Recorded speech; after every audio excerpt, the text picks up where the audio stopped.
5. South America, Goias, day 36. And finally, we have that red stopwatch in the top right corner, which ticks down 7 days from now. So they have 1 week to take me out of the game. We have Kazakhstan sending their armies to South America, because obviously Kazakhstan should fight South America.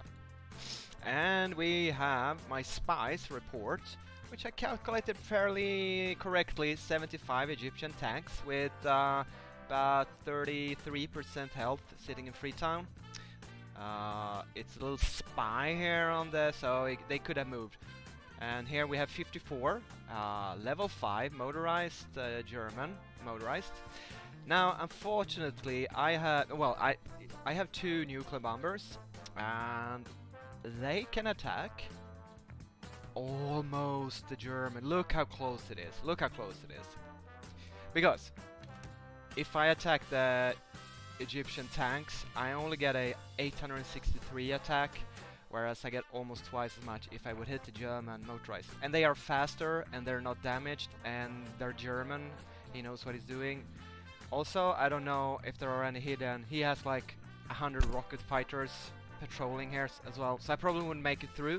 But if I could have reached Loma, I think I'd sent a suicide nuclear bomber, or maybe even both, just to hit that.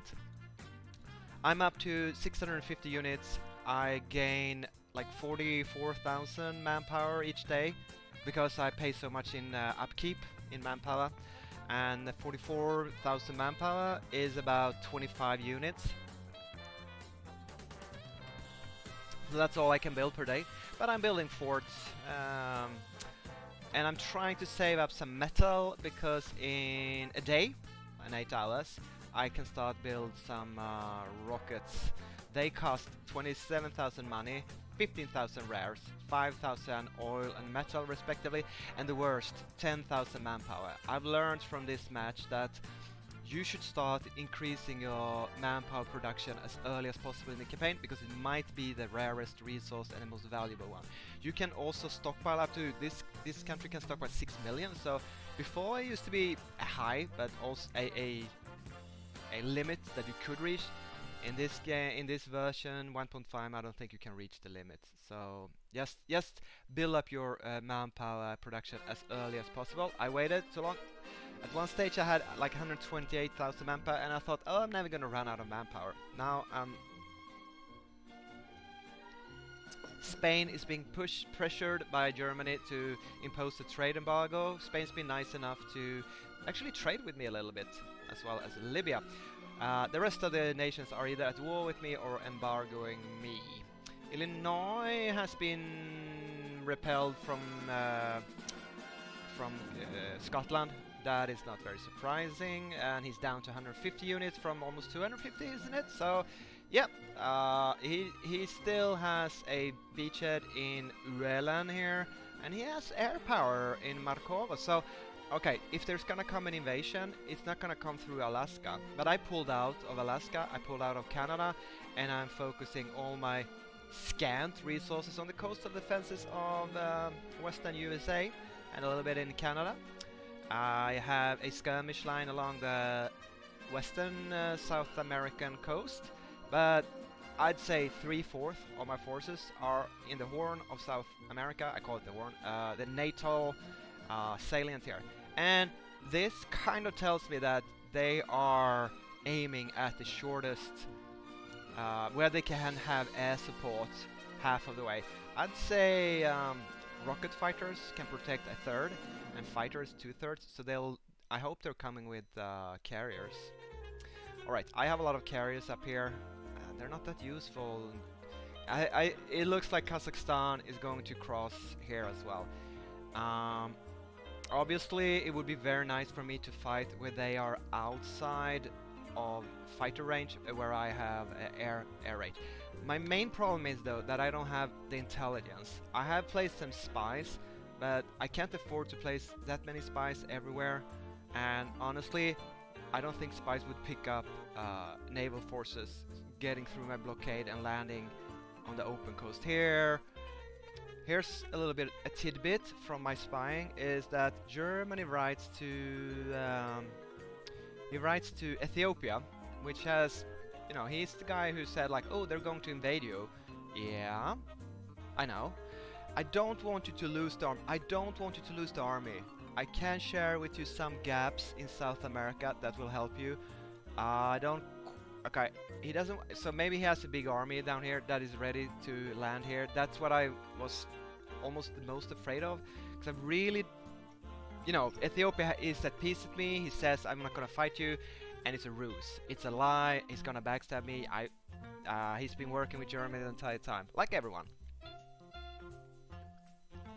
So the problem is, I don't have the information. I placed a few spies in Addis Ababa. I don't think it's gonna give him a lot of information. He could easily get a foothold here.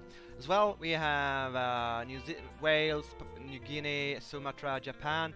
They could easily land somewhere. So I kind of have a plan to build a fortification line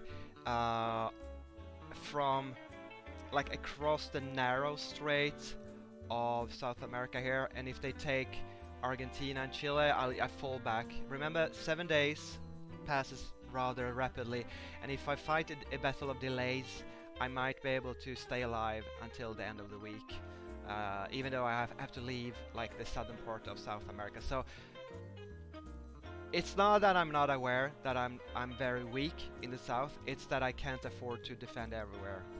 It's just a fact of life when you're fighting, I don't know, 10 human nations. Even if they're bad, even if they, you know, 75 tanks at 33% health would it would end me if he landed. There's no way. I don't have enough tactical bombers to take that out. No attack bombers. I am almost in a day and a half. Will have the best tactical bombers. It's gonna be very expensive to upgrade the ones I have, but once he lands, hopefully I have total air superiority from the interior of. So he's gonna sit on the coast with large stacks, and if I have a lot of tactical bombers, I can really hurt him before he advances inland. That works well here with a fortification line and troops. It doesn't work so well when he can just spread out and take me out if he gets a beachhead here. I would like to get cruisers in here and shoot these tanks to pieces, but he's gonna nuke me. He's gonna have rocket fighter air superiority. It's just too dangerous. I don't even know where to place my carriers. Should they be in a line out here in the ocean? I guess I should start scouting. Thing is, I can't sit and watch the screen 24/7. And also, even if I did, I don't have complete information. So it's very brutal. Obviously, I could, with money, you solve all those problems. I could pay money to check out every nation's. I'm not gonna do that. I'm just trying to get into the mindset where I think that if wait, why aren't these in a group? If they invade me, if I fail, if they kill me, I've done some pretty good online entertainment, hopefully. Okay, so let's see. These are from the same carrier group. Why aren't they in this? They're like split up in two groups. I don't want that. I want them to be in the same group. It's kind of important, actually. So I'm hoping to. I guess I need to fill up my carrier groups with this stuff I could do. It's hard to see. Okay. Yeah. Anyway. I'm not gonna make this very long. It's a 10-minute rant about how sorry I feel for myself. Wish me good luck. I will certainly need it. It will be epic if I can manage to survive. It will be even more epic if I can hold all my territories and end up second position. I hate to give Germany first position, but I realized there's nothing I can do about it. I've done my best. I've been nice in diplomacy, not threatening like Germany, and they all just fell for it. There's nothing I can do. I can only defend myself. It's super boring, it's super bad gameplay, it's just like, it sucks.